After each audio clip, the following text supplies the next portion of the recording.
Hi, folks. Thank you for coming to the My Volta Team show. Today, I have with me somebody amazing. He is a marketing communications expert. We invited him on the show so he can share with us some of his inside knowledge to help us network marketers excel at our business. Welcome to the show. Thank you. Glad to have you. Excited to be here. Awesome, awesome. So you've been involved in branding and working with companies. Some of them I know. EcoBank is a big Yep. client of yours. Yep. So tell us a little bit about how you got into the game. Oh wow. Did I stumble? I stumbled in. I realized I had talents in the areas of writing. I used to paint. I used to do music. And my dad says, you know what? With all these, go do advertising. And I got there. I had an job interview as an intern, and I got in 99. Okay. In 1999, I got Okay. my first job with Ogilvy in Ghana. I was MMRS Ogilvy at the time. Yeah, and it's been upward, same route, all the way up. Doubled a bit with events, done a lot of PR as well, but generally in the marketing communication space. Yeah.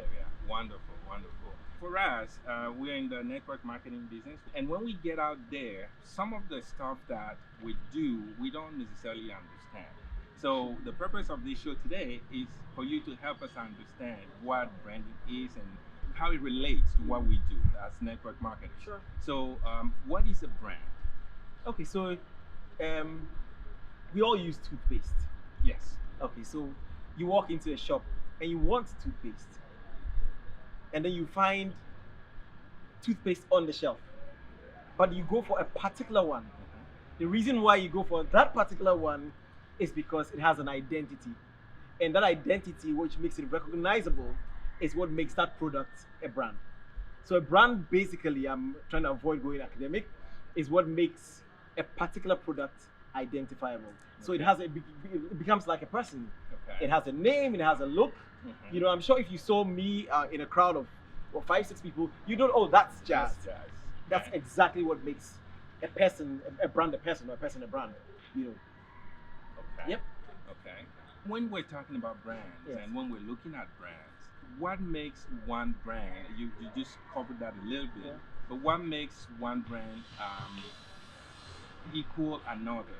The idea I'm trying to get to here is the idea of brand parity. Okay. Right? We're all in the same space. We're Yes. all in the same business. We are partners Yes. in business, Yes. but we're also at the same time competitors. Exactly. Right? Yeah. So why would somebody choose to work with me Yes. instead of X or Y? There's two of us Mhm. selling max ATP. Yeah. You come to me with the same product, another person comes to me with the same product. Yes. One of them is going to get a sale, and the other is not going It's to get a not sale. gonna get a sale. Now, what makes the one person get the sale over the other person is the value they add, because it's the same price. You mentioned brand parity. Mhm. Same price, same product, same expiry date, same benefits, everything the same. Now, what is it that makes the person, what it is that makes the person choose one over the versus other another, is the yes. value that is added. And the Okay. value that is added is actually all embodied within the brand of the person. Because we said earlier that each associate is a whole business. It's your whole company on your own. So we're all selling the same thing, but you've added some value that makes you recognizable, that makes the person feel like there's some value in there that goes beyond just the same product. That's what branding does. How do you get to that value? How do you add value? I think the first thing is understanding who you're dealing with. Or in fact, let's even take it a step further, step backwards. First thing I would say is understand what you're offering in the first place. And then let's move to the next thing, understand the target you're dealing with. What is it that excites them? What is the extra that you could talk to them and say, hey, you know what? Somebody says, oh, you know what? I have a max ATP and it's very good for you. Boom, yeah, that's cool. Yeah. Another person comes in and says, you know what? I've understood. I look at your lifestyle. I look at what you do, and I realize that you have it's going deep into your needs, moving from insights. So I don't want to say brand insights, but I have to. So there are insights that you notice, you research, and based on those insights, you can actually say, hey, you look like you bodybuild. You do, right? This guy says, yeah. How did you know? You know, it teaches you even how to start a conversation and to move directly into the area of need, the area that will touch the person that you're dealing with or your audience, as it were. So we're talking now about need identification. Yes. Okay. So be able to tell what the person in front of you or your audience Yes. needs Yes. before you move into offering the value that you have.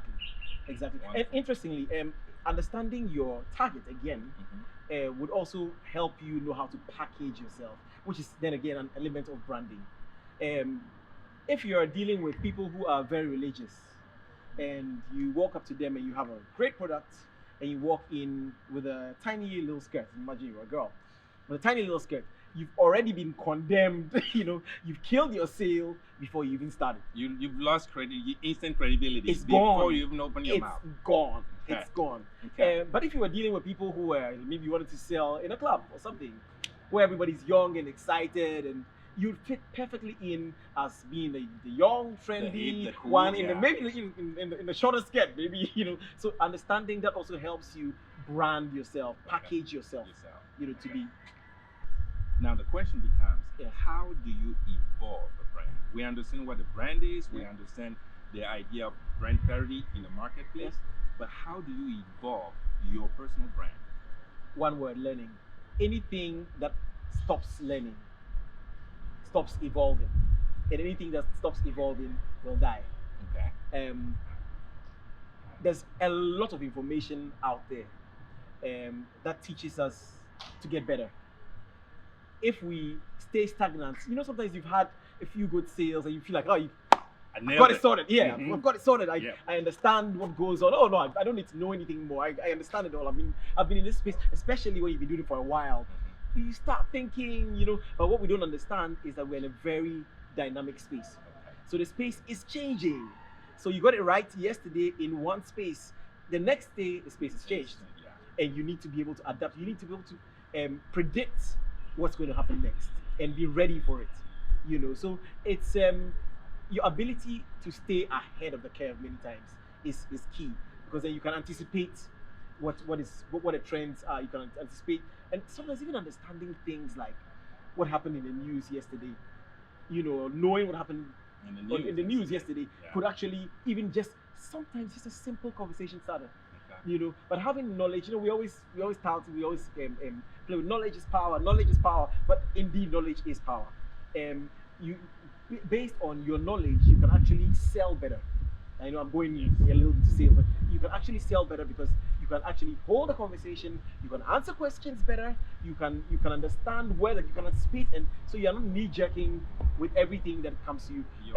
You are not reacting. No, you are responding. You're responding. Okay. You're responding, and it's actually anticipated. It's anticipated. So you've researched well, and I think it's something that kills a lot of network marketers. They know they have a good product, and I've tried talking to a lot of people. Somebody says, "Oh, I have this," and I play the devil's advocate because of what I do, and you find the person, no, reacting, like, no. It's like, well, are you sure this thing works? Oh, yes, it works. And then it works. You said nothing. Why don't you take me deeper into what's the formulation? What's different? What's the USP about what you have? How does that relate directly to my lifestyle? And what do you even understand with my lifestyle? If I say I'm a bodybuilder, what are the needs of a bodybuilder? And I think there's a lot of information out there. And we need to become like a magnet for learning. You're picking things from everywhere. It doesn't really matter whether it's directly related, but just having knowledge, broad knowledge, is crucial. Okay. So learning is one of the keys to evolving your brand. Yes. Awesome. Tell us a little bit about the common do's and don'ts of personal branding. I think one very unique thing about branding is being consistent.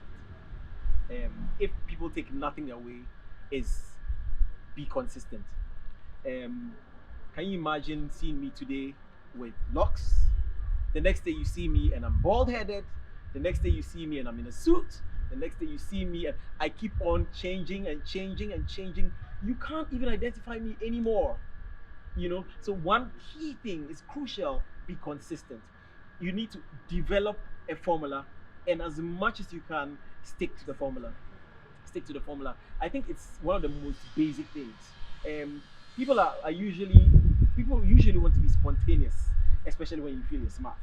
You want to be spontaneous in what you say, but there's no harm in actually preparing a core script, and then having, you know, lack of planning always leads to these problems. Of course. That you actually plan, what are the possible answers to these particular questions, have some kind of order and understand what could be thrown at you, and have some planning to it, and keep consistent. I mean, I think that there's so many other things, but I think the crucial one that should be very easy for everybody to understand is to remain consistent. To remain consistent, you should be recognizable, you should be identifiable. And that's, consistency is a way to get there. I think so. We got consistency. Yeah. Give me one more. I think we talked about knowledge earlier. I think that's also evolving in knowledge.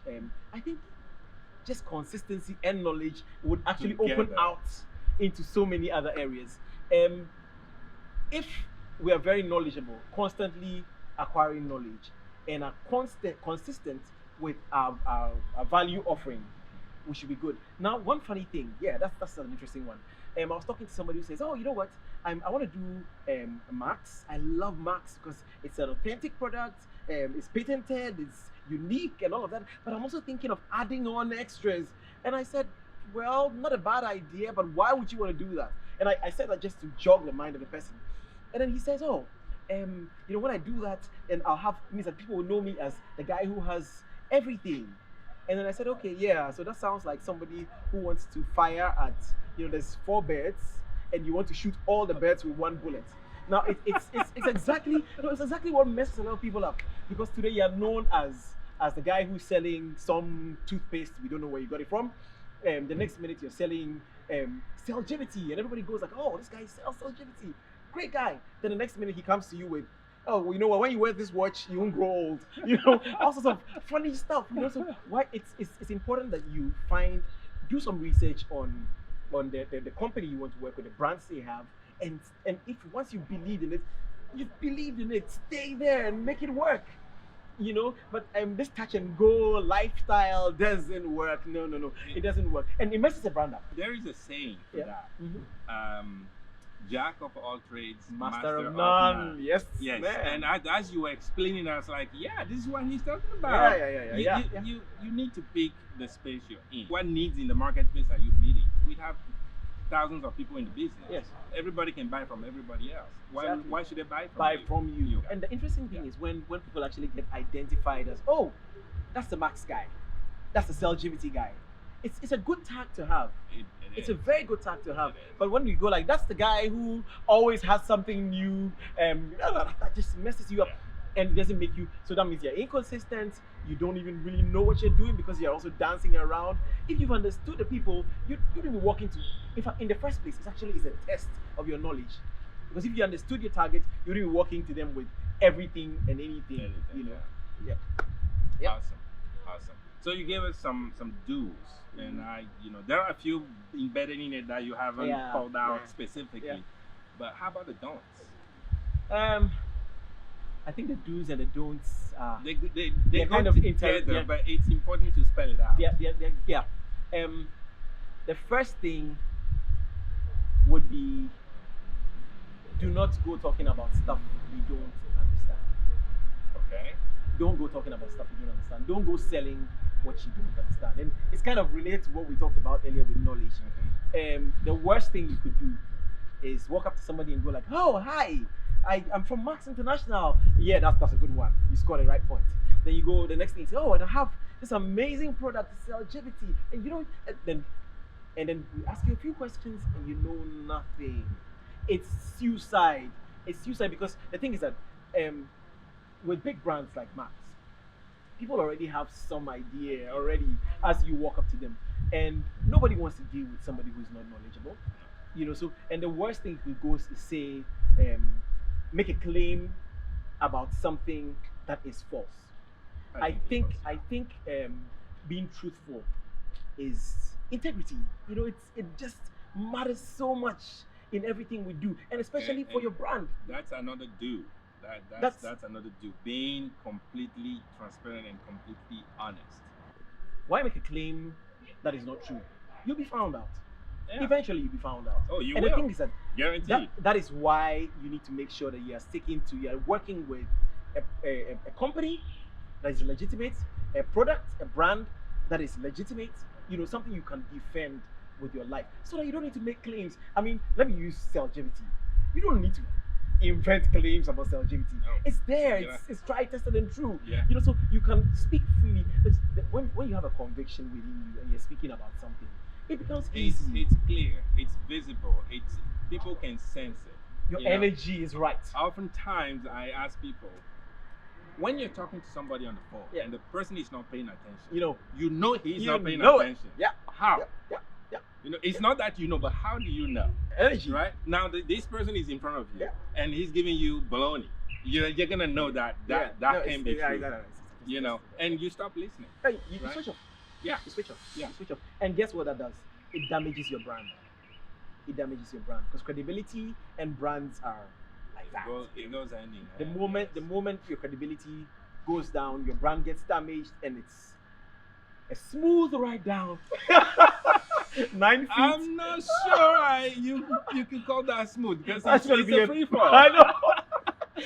Ends in a crash usually. It ends in a really, really loud crash. Yeah. I mean, so I think that is one area. And actually, what I'm saying here is not academic. It's actually something I've experienced. I've had people make all sorts of claims, and you ask 2 questions and you get really disappointed. And Yeah, because They just- the knowledge is not there. It's Exactly. surface knowledge. I think we just shy away a lot of times. It all goes back to the learning, because if you're learning, all of these should come naturally. Yeah. All right, my friend. I love having you on the show. Thank you very You're much good. for spending time with us. Cheers, man. We'll talk again soon. Yeah, sure. Thank you again for spending time with us. And that is all we have for you today. See you again next time. Bye-bye.